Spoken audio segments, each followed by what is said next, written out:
Vipi kama nikakwambia kwamba unaweza kuenda hadi dakika 30 kwenye tendo la ndoa, ile raundi ya kwanza tu, kwa kufanya mambo haya matatu ambayo nitakuelekeza ndani ya muda mfupi ujayo.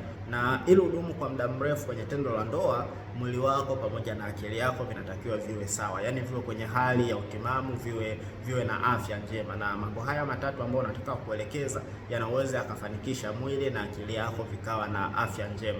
Na jambo la kwanza ni wewe kubadilisha mtindo wako wa maisha, yaani lifestyle. Na hapa nazungumzia zaidi kuhusiana na lishe. Unakula nini? Unakula kiasi gani? Unakula wakati gani? Unapikaje hivyo vyakula na aspekti zote za lishe yako, kwa sababu chakula ndo msingi wa afya yako. Kwa hiyo ukikosea kwenye vyakula, hata kwenye tendo la ndoa mambo hayatoenda vizuri. Na kitu cha pili kwenye lifestyle ni wewe kuachana na zile tabia zote mbaya ambazo zinapunguza nguvu zako za kiume.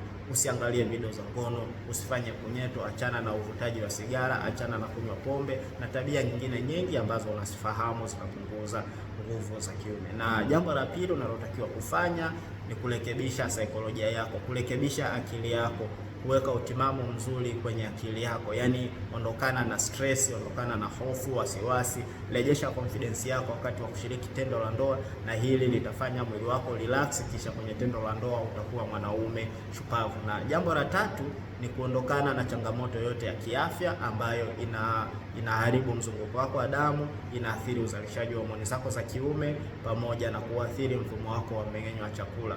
Changamoto za kiafya kama vile ngiri, bawasiri, vidonda vya tumbo, acid reflux, pressure, kisukari, tezi dume na magonjwa mengine ambayo yanaathiri mzunguko wako wa damu kama magonjwa ya moyo na magonjwa mengine. Ukifanya mambo hayo matatu, utakuwa mwanaume ambaye ni shupavu, mwanaume ambaye ni rijali, na unaweza ukamridhisha mwanamke wako kila muda. Na yes, mimi naitwa Dr. Kayani kutokea Kayani Herbs Clinic, na nimeshawasaidia wanaume zaidi ya 2000 hapa Tanzania pamoja na nje ya Tanzania kuweza kutatua changamoto za upungufu wa nguvu za kiume kutumia mabadiliko ya mtindo wa maisha, yani lifestyle, pamoja na mimea asili ambayo ina uwezo wa kuongeza nguvu za kiume. Kwa hivyo nimeandaa darasa la bure kabisa, la darasa ambalo litaendeshwa kupitia WhatsApp, ambalo nitakuwa nikielekeza kwa kina kuhusiana na mambo hayo matatu ambayo nimeelezea, lakini pia kuhusiana na mimea ya asili inayoweza kusaidia kutibu changamoto yako. Ili ujiunge na darasa hili, unatakiwa kwanza uwe umeoa,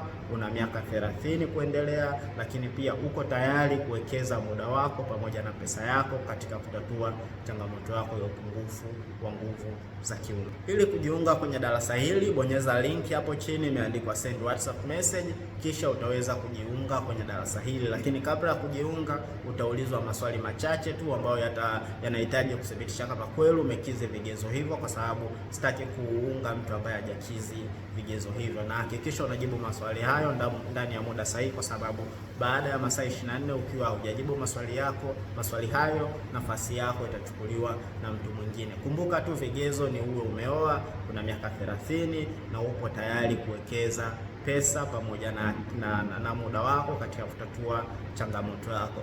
Kayani Herbs, cure from nature.